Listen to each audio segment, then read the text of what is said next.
Thank you, Mr. Chair. I worked long and hard with Mr. Pittenger on the Non-Bank Advisory Board. I'd hoped it'd pass. I worked long and hard with Mr. Posey on the Advisory Opinion Board.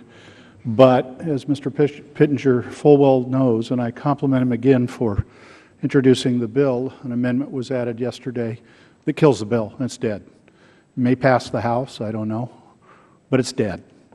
It's dead, of course, because the bill was used as a vehicle after it got out of committee for another purpose, and that is to harm the CFPB. I suppose my question for those of you who want to and seek increased collaboration between the regulated parties and the regulator would be, how can those of us who think that that's appropriate work and proceed in order to have the same outcome? Because, let me repeat, Ms. Evans, I think I'd like to start with you. That bill's dead. And it's my bill, so please understand, along with Mr. Pittenger, the lead, I take absolutely no pleasure. In fact, it grieves me deeply that this occurred. What do you want us to do when we're confronted with this? We're trying to be helpful and constructive. How can we do that? Well, my response would be, we all as businesses work together in order to make sure that consumers are able to obtain mortgage loans, they're able to buy homes for their families. And I would urge each and every one of you, irregardless of the side of the aisle that you're on, to work together to make sure that we as small businesses, my members, my company in Colorado, and each of us that employ citizens in our communities and help drive healthy and successful communities, you need to come together and find a solution. You need to help us out. We are the bedrock of this United States, and we're depending on you to come up with a solution to keep us in business. Hear, hear, Ms. Evans.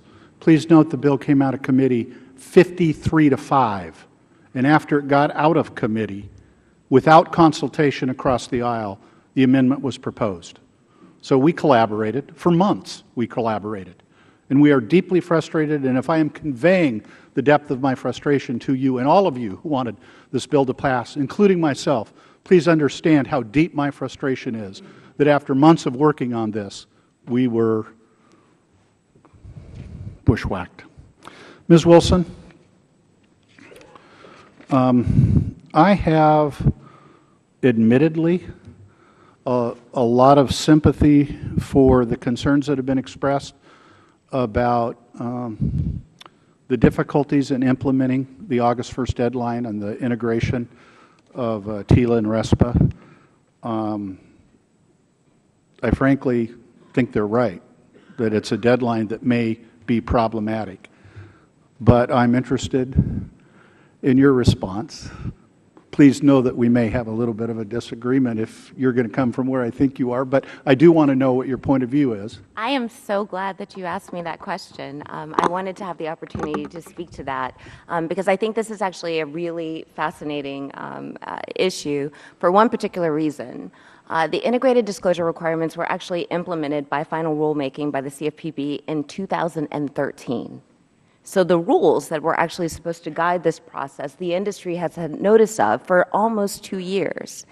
In the time frame between that, the Consumer Financial Protection Bureau has done 4 webinars, has released 7 different consumer guides, business guides, small business compliance guides. They've actually done 8 forms specific to the different types of mortgage loans that could take place to show the disclosures. And at the end of the day, the rule itself is not a rule that actually assesses a different burden, but is intended to actually decrease the number of forms that the industry has to provide. Why am I saying this?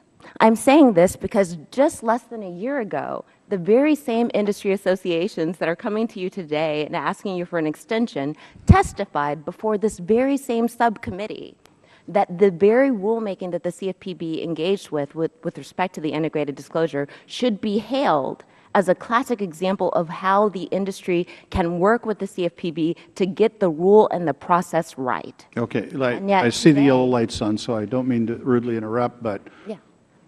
Frankly, you haven't swayed me. But in my limited time left, I would be interested in hearing a rebuttal from industry as to why, given that context, you think we just, didn't. Mr. Chair, I want to register my objection to the absence of clocks in our temporary hearing room, which did not enable me to calibrate my questioning. Hey, Thank the you. gentleman's comment is noted.